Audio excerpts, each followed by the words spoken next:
Hello जी, नमस्ते, राधे राधे। कैसे हैं आप सभी? और आप सबको हैप्पी दीपावली।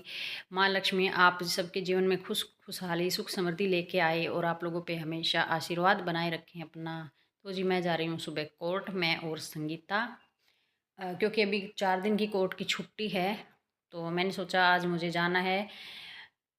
और मैंने घर की साफ़ सफाई भी नहीं की थी, लेकिन 1-2 क्लाइंट्स की कॉल भी आई थी और मुझे जाना पड़ा आज कोर्ट में।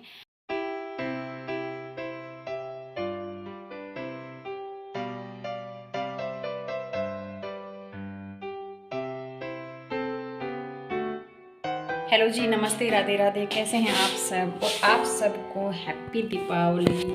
माँ लक्ष्मी की आप पे कृपा बनी रहे, आप खूब तरक्की करो, खुशहाल रहो। मेरी पूरी वाईटी फैमिली को मेरी तरफ से हैप्पी दीपावली। और अभी बजे हैं दोपहर के 3 बज चुके हैं और मैं कोर्ट से आई हूँ। आज छोटी दिवाली है और मेरी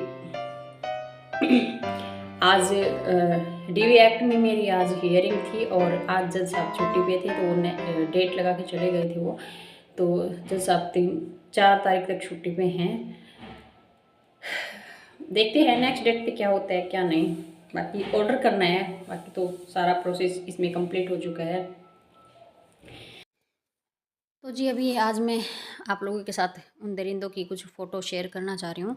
और मेरी जो मायके से रिलेटेड लाइफ जर्नी है उसके 2 पार्ट आ चुके हैं। आज ये 3rd पार्ट में मैं आप लोगों को बताऊँगी कि मेरे साथ आगे क्या क्या हुआ। तो ये देख लो, ये हैं वो तीनों दरिंदे जिन्होंने मुझे मारा था, मुझे बहुत ज़्यादा टॉर्चर किया था ससुराल में। ये मेरे सास ससुर और ये दरिंदा कमीना मेरा बदकिस्मती से मेरा हस्बैंड। देख सकते हो कितना खुश हो रहा है, क्योंकि फ्री की नौकरानी जो मिल गई थी इनको। और कहीं कोई रिश्ता नहीं हो रहा था, बिल्कुल ख़त्म फैमिली है, बिल्कुल बेकार परिवार था ये। और ये उस टाइम पे भी नशे में था, पता नहीं कौन सा नशा इसने कर रखा था। और इसकी हरकतों से साफ दिख रहा था कि ये नशे में है। और मैंने बताया भी किसी को अपने रिलेटिव्स में कि इसने नशा कर रखा है। इसकी हरकतों पे थोड़ा सा मतलब ऑब्जेक्शन भी उठाया था, लेकिन बात को दबा दिया गया कि नहीं, इसने दवाई ले रखी है, ये बीमार था और दवाई की वजह से मतलब ये नींद में है और ये ऐसी हरकतें कर रहा है क्योंकि दवाई का इसके ऊपर असर है, बाकी नशा कुछ नहीं कर रखा, ऐसा मुझे बताया गया। अब आप देख लो इस फोटो में कि इस कपड़े को क्या बोलते हैं। शादी के टाइम पे इसको पीछे से और कंधे पे रखा जाता। शादी के टाइम पे इसको पीछे से और कंधे पे रखा जाता, पीछे से और कंधे पे पकड़ा जाता, पीछे से लेके घुमा के। इसने इसको आगे से ऐसे कंधे के टच कर रखा है और बार बार ये इस कपड़े को बार बार छोड़ रहा था, बार बार गिरा रहा था। तो हमारे जो पंडित जी थे उन्होंने बोला भी था कि भाई अगर आप अभी से इसको गठबंधन का जो भी बोलते हैं, इसको अभी से आप छोड़ रहे हो तो आप क्या लड़की का साथ दोगे, मतलब क्या रिश्ता निभाओगे। तो जी बात को घुमा दिया गया था उसी टाइम पे। और ये वो दरिंदा है जो मौसी का लड़का मैं बता रही हूँ, राकेश, ये मास्टरमाइंड था। इसी ने मेरा रिश्ता इस दरिंदे के साथ एक जगह देखा था और वहीं पे फिक्स कर दिया था। तो देख लो इसकी शक्ल, ये कमीना। मैं तो ये बोल रही हूँ ये कभी चैन से नहीं रहेगा और इसको इसके कर्मों की सजा भगवान ज़रूर देंगे, ज़रूर देंगे। मैं ये चाहती हूँ इसकी बेटी के साथ भी ऐसा ही हो जो मेरे साथ हुआ। मैं बद्दुआ दे रही हूँ, उन बच्चों से मेरी कोई दुश्मनी नहीं है, लेकिन इसको तभी रियलाइज होगा। और ये है मेरा भाई रवि जो कि आईटीबीपी में है। इनको ज़रा भी शर्म नहीं आई। जब मेरी शादी हुई थी तब भी इन्होंने मुझसे मेरी मर्ज़ी नहीं पूछी थी कि तुझे लड़का पसंद है नहीं है। मेरी पसंद नापसंद से इनको कोई मतलब नहीं था। एक स्कैम था जिन्होंने मेरे को फंसाना था इस स्कैम में, और इन्होंने मेरे को फंसा दिया था। उस टाइम मुझे देख सकते हो और इस कमीने को देख सकते हो आप। मैं हेल्दी भी थी और मैं ठीक ठाक थी दिखने में, लेकिन ये बिल्कुल भी मेरे लेवल का नहीं था। और उस टाइम पे इस पे एक केस भी चल रहा था, वो बाद में पता लगा था मुझे। तो इसके ऊपर एक केस भी चल रहा था। ये देखो वो राक्षसी औरत जिसने मेरे हाथ काटे थे, ठीक है, जिसने 9 जुलाई 2022 को मुझ पे अटैक किया था इसने और उस मेरे ससुर ने। तो आप देख सकते हो इन लोगों तो की जी ये शक्ल देखिए, ये है दिखने वो में कैसे दिख रहे हैं। और ये ख़त्म है, ये परिवार दरिंदी बिल्कुल माँ, ख़त्म है, यहाँ पे कोई दरिंदगी करने था वो बताती हूँ। तो जो मेरी मौसी का लड़का था राकेश, जिसकी मैंने फ़ोटो आप लोगों को दिखाई है, उसकी साजिश थी। उसने एक जगह मेरा ये रिश्ता देखा, फिक्स किया नशेड़ी के साथ में। ठीक है। मेरी शादी हो जाती है, कैसे मेरी शादी होती है, उसमें जो भी फर्नीचर था और भी जो सामान था वो कैसे एडजस्ट किया गया था, वो भी मैंने आप लोगों को बता दिया था। उन लोगों ने मुझे बदला लेने के लिए मेरी शादी की थी और ना मुझसे ये पूछा कि ये लड़का पसंद है या नहीं है, तेरी क्या पसंद है। मतलब मेरी शादी मेरी थी, ज़िंदगी मुझे निकालनी थी। उन्होंने मेरी कोई पसंद नापसंद कभी नहीं जानी। और उस टाइम मुझे भी ये लग रहा था कि हाँ, मैं नरक से निकल रहा हूँ, कम से कम मायके में भी मुझे प्यार नहीं मिला और मैं यहाँ पे जो झेल रही हूँ शायद ससुराल में मेरे साथ ये ना हो। तो मुझे नहीं पता था कि मेरे साथ आगे बहुत बड़ा साजिश रची गई है मेरे अगेंस्ट। और जिस घर में मैं जाऊँगी वहाँ पे शायद मुझे मार दिया जाएगा या मुझे एक नौकरानी बना के कैद करके रखा जाएगा। मुझे इस चीज़ का कोई भी आइडिया नहीं था, क्योंकि मैंने उसकी धमकी को, उस राकेश की धमकी को मैंने कभी सीरियसली नहीं लिया था। उनकी एक और बात बताती हूँ कि उन लोगों ने अपनी तरफ से मुझे कोई गोल्ड, कोई चांदी या सोना मुझे कुछ भी नहीं दिया था। इनका दिया हुआ सोने में से एक जोड़ी मेरे जो टॉप्स थे मैं पहन के मेरे मायके गई थी शादी के बाद।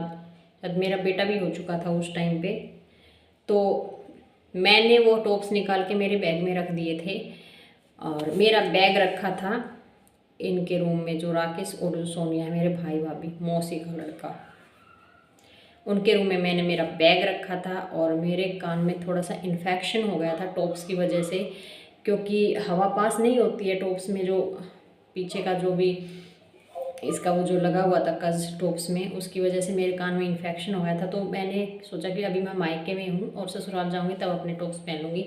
मैंने वो टॉप्स मेरे निकाल के अपने बैग में रख दिए थे। मेरी भाभी ने, सोनिया ने, मेरे बैग से वो टॉप्स कब निकाले, एक दो दिन तो मैंने चेक किया मेरे बैग में थे वो, और बाद में इन लोगों ने मेरे वो टॉप्स भी निकाल लिए। जब मैं ससुराल आई और मेरे को पहनने थे वो टॉप्स तो मुझे बैग में टॉप्स नहीं मिले। तब मैंने पूछा भी मेरे टॉप्स कहाँ हैं, कहाँ गए, तो उन लोगों ने बोला हमें नहीं पता कहाँ है कहाँ नहीं है। मेरे टॉप्स घर से कौन गायब कर सकता है, सिर्फ वो, क्योंकि उनके रूम में रखे हुए थे और उनके रूम में कोई भी नहीं जाता था, कोई भी नहीं जाता था उनके रूम में। सिर्फ मैंने बैग रखा था, उसमें से उन्होंने मेरे टॉप्स निकाल लिए।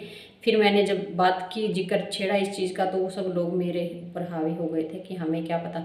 तो इतने गंदे हैं, अपनी तरफ से कुछ दिया नहीं है और उसके बाद लड़की के टॉप्स ससुराल वालों की तरफ से जो चढ़ाए गए थे, जो भी टॉप्स, जो भी गोल्ड, उस पर अपनी नज़र बनाए हुए हैं, फिर उल्टा मुझे ही ब्लेम कर रहे हैं।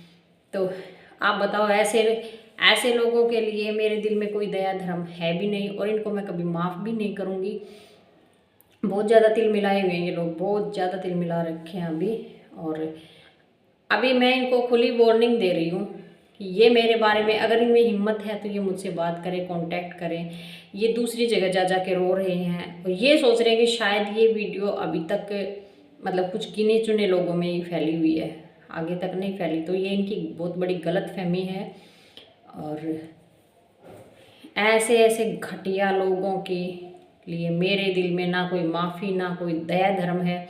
जो इन्होंने मेरे साथ किया था उनकी सज़ा इनको भुगतनी पड़ेगी। इनका पाप का घड़ा भर चुका है। आज मैं इस अगर ड्रेस में बैठी हूँ तो ये कोई इस पे भी मतलब मेरी मेहनत है ये, और दिन रात में मेहनत करती हूँ, कोर्ट में भी जाती हूँ, तो मैं इसके लायक थी। इन लोगों ने मेरी पढ़ाई वढ़ाई सब छुटवा दी थी। ना ससुराल वालों ने मेरी पढ़ाई आगे कंटिन्यू रखी, ना उन्होंने मुझे 12th के बाद पढ़ाया। तो शादी के 10 साल के बाद, 10 साल के गैप के बाद मैंने खुद ने लॉ में एडमिशन लिया था कर्ज उठा के। आज वो लोग मुझ पर चिढ़ रहे हैं, चिढ़ते रहो, मैं तो चाहती हूँ कि तुम और चिढ़ो और जलो, लेकिन हाँ, अब मैं फिर से मैं पहले वाली ऋतु नहीं रही। तुम लोगों ने जो मेरे साथ किया है उसकी सज़ा तुम्हें भुगतनी पड़ेगी। और नेक्स्ट वीडियो में मैं बताऊंगी कि शादी के बाद इन लोगों का क्या इन्वॉल्वमेंट था मेरी लाइफ में, कैसे टॉर्चर करवाई थी। शादी से पहले का मैंने मोटा मोटा या बेसिक मैंने आप लोगों के साथ शेयर कर दिया है। तो जी मिलते हैं नेक्स्ट पार्ट में, तब तक के लिए बाय। और फिर से आप सबको हैप्पी हैप्पी हैप्पी दीपावली। माँ लक्ष्मी आप लोगों पे अपनी कृपा बनाए रखे और मेरे इन वीडियोज़ से उनके घर में ज़रूर धमाका हो रहा होगा जो मुझसे चिढ़ रहे हैं, जल रहे हैं, जिनका मैंने नाम शामिल किया है, जिनकी पोल पट्टी खुल रही है। तो मैं माँ लक्ष्मी से प्रार्थना करूँगी कि उनके घर में ये आप खुशहाली भी मत देना, सुख समृद्धि मत देना। जिन्होंने मेरा हक खाया है, मेरा गोल्ड भी खाया है, मेरा कन्यादान के पैसे भी खाए हैं और भी मेरी खुशियाँ भी खाई हैं, तो मैं माँ लक्ष्मी से दुआ करूँगी कि वो लोग कभी चैन से ना रह पाएँ। तो जी मिलते हैं नेक्स्ट वीडियो में, नेक्स्ट पार्ट में, तब तक के लिए बाय।